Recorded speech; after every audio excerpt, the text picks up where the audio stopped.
The title of this video says it all.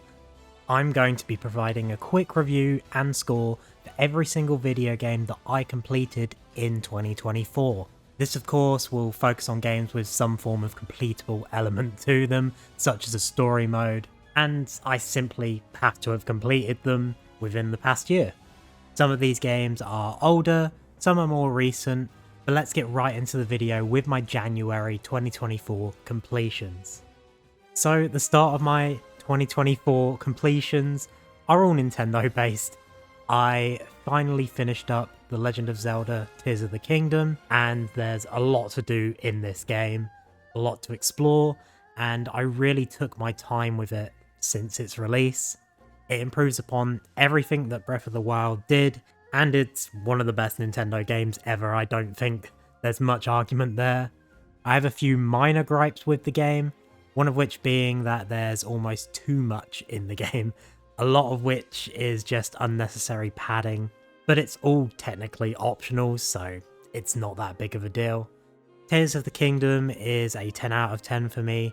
While I don't believe it's perfect, it's still one of the best games I've completed this year.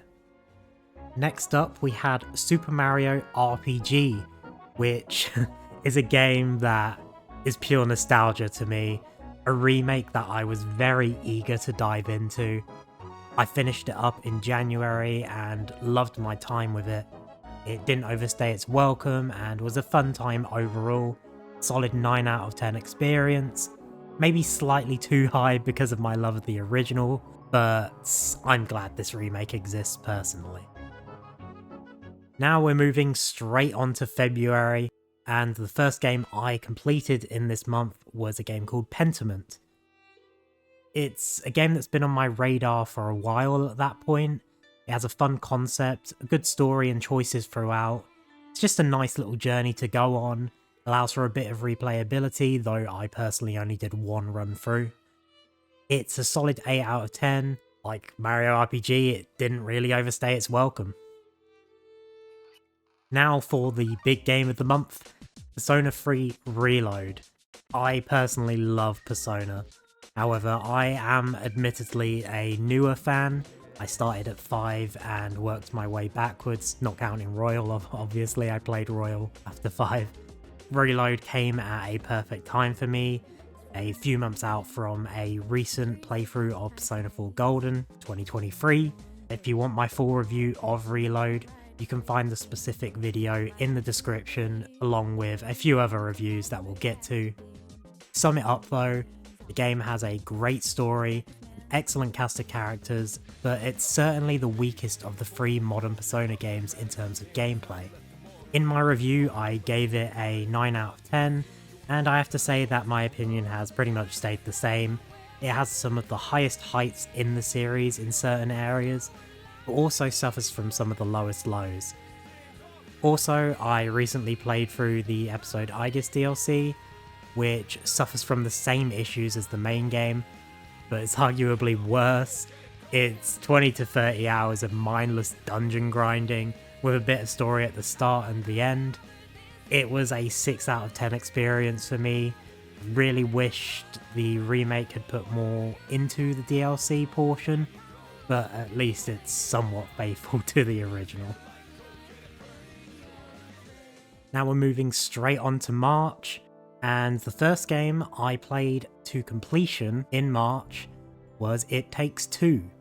Now, we definitely took our time playing through this game, but what a journey it was. Maybe the most creative game I've ever played. Each level was unique, with an excellent gimmick. The story was surprisingly good throughout, with some genuine moments of, wow, that just happened. Hazelight has become a developer to watch out for, and their new game, Split Fiction, is definitely on my watch list after this one. If you're looking for an excellent co-op title to play with a friend or partner, look no further. It Takes Two is a 10 out of 10. Now, the next few entries are very JRPG focused, so sit back and relax as I tell you that I finished Final Fantasy V. I played through the Pixel remaster of 5 on the Switch, and it's my first time playing this entry into the Final Fantasy series. It was one of the only Final Fantasy games I'd never even touched before. Final Fantasy V has a lot going for it. It's got a great job system and a decently fun set of characters. One of the more underrated titles in the series, it was a solid 8 out of 10 experience for me. Now for the next one, we're heading straight back to Final Fantasy with Final Fantasy VII Rebirth.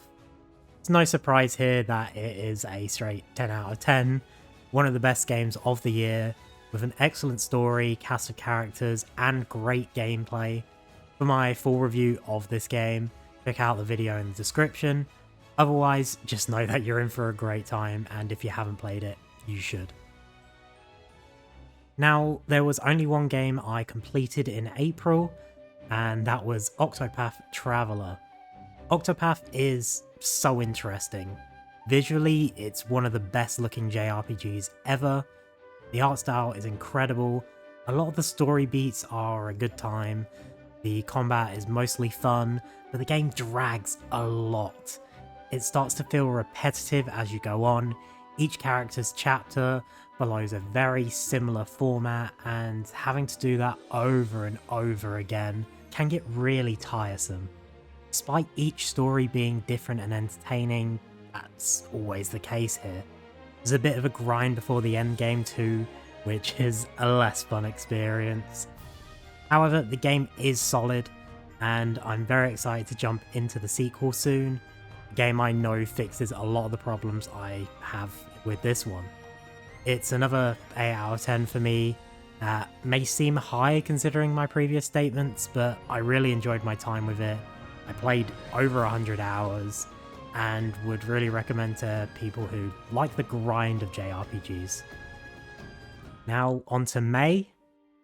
Another single game that I played here, and that is Xenoblade Chronicles Definitive Edition on the Switch. The first game in the series, and it was a lot. The game is huge. The combat is mostly a good time, the story is great, and the characters are fun. There's a lot to love here, but what I didn't enjoy here were the repetitive fetch quest style side missions, for which the game has a million of. The side content in the game is not great for the most part.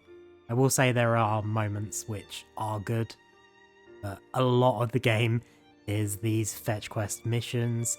But as I said, the game was a fun time and the story was engaging throughout. I am really excited to get into the rest of the series and see how it evolves going forward. It's another 8 out of 10 again for me, which may be a little low for some people. I know there's a big fan base for Xenoblade Chronicles, but it was just my experience with the game personally. I do consider it still to be a great time overall. Now, June, I completed 2 games from the same franchise, and that is Fallout 1 and Fallout 2. I'm a big fan of the Fallout series, but I'd never played the original games for myself. So I sat down this year and made it my mission to complete both Fallout 1 and Fallout 2. They are definitely games that are products of their time, peak gaming of that era. They are far from easy, and I did find myself using a guide to help me get as much out of the experience as possible. I really wanted to make sure my first playthrough of both games was a complete one. I won't judge the gameplay too harshly, it's my fault that I waited so long to jump into these games after all, but I will praise the lore and story throughout. Choice and the freedom of these games is excellent. Overall, both games were a fun time, and they did feel sluggish at times, but being a fan of the series, that enabled me to appreciate the excellence that was on show otherwise. Solid 8 out of 10 for both games. Again, you might be bored of me saying 8 out of 10, but oh, it's not over yet. July, and we're heading to the horror game genre with The Evil Within. It's a game that I've been wanting to play for a very long time. I love myself a horror game, and as of making this video, I'm currently working my way through Silent Hill 2. The Evil Within was a great detour from the other series that I'd been working on. Slightly longer than I expected actually. definitely felt a little dated in parts. The game was a good time overall, with a fun and intriguing story, and some decent gameplay moments, though my dislike for zombies with guns has increased after playing this. As much as we're bored of hearing me say it, again, it's an 8 out of 10, worthwhile time for any survival horror fan. It's simply a good game. Now September's where we really start to ramp things up on the run to the end of the year. And the first game I completed this month was Astro's Playroom. With Astrobot on its way at the time, I decided to hop into Astro's Playroom to see what was in store. I wasn't particularly interested in the series at that moment, but thought, why not? It's free. Well, I could say for sure that it was an experience I do not regret whatsoever.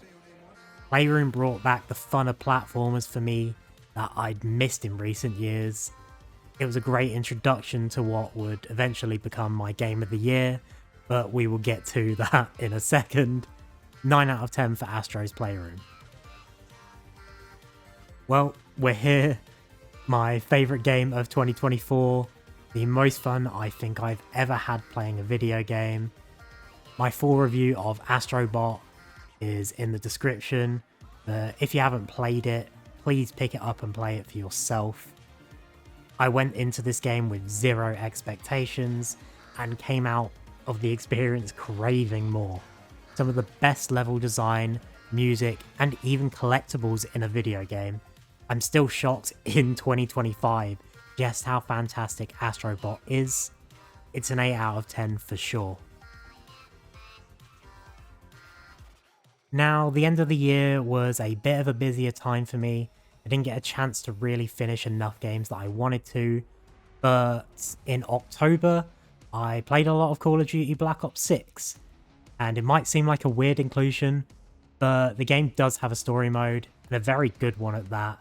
One of the best shooter story modes in a while, in fact. The overall game is great, Zombies is a fantastic return to form. I even went out of my way with my friends to even finish the zombie Easter eggs in this game, which I haven't done in years. I've loved Zombies this year. It's the best it's been in years. Multiplayer is a decent time. Still suffers from issues that have plagued many Call of Duties in the past few years, but still a fun time overall. I'd give Call of Duty Black Ops 6 an 8 out of 10. It's well above most Call of Duty games in the past 10 years. And yeah, it was a really solid time. Now, December comes around, and I finally got a chance to sit down and finish another longer game, and that was Dragon Age The Veilguard. It's really, time to talk about a game that was a focus of much conversation and controversy online. And I'm about to annoy a lot of people here. I really enjoyed it. I've played every Dragon Age game. I've never subscribed to the opinion that Origins is the best and no game in the series really ever comes close. Is Veilguard my favourite in the series? No. Is it a bad game? Definitely not. The game starts off quite slow, but really picks up when you get your full squad.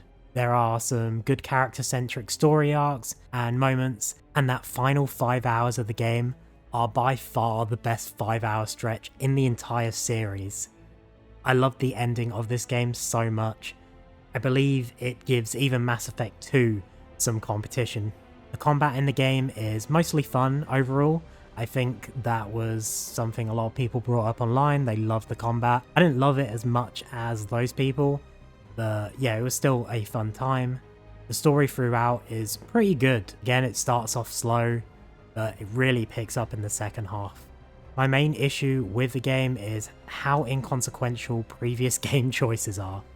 Dragon Age is a series that is really built on the choices you've made, and the choices you made in past games as well. But there's nothing of that really here. Veilguard really acts as a soft reboot, while being a direct sequel to Inquisition. It's an interesting choice, and one that feels like a rushed decision made due to a publisher pressuring them. I wonder who that could be. But regardless, my experience with the game was one worthy of a 9 out of 10. While I would have said an 8 was fair, Those last few missions really ended the game off with a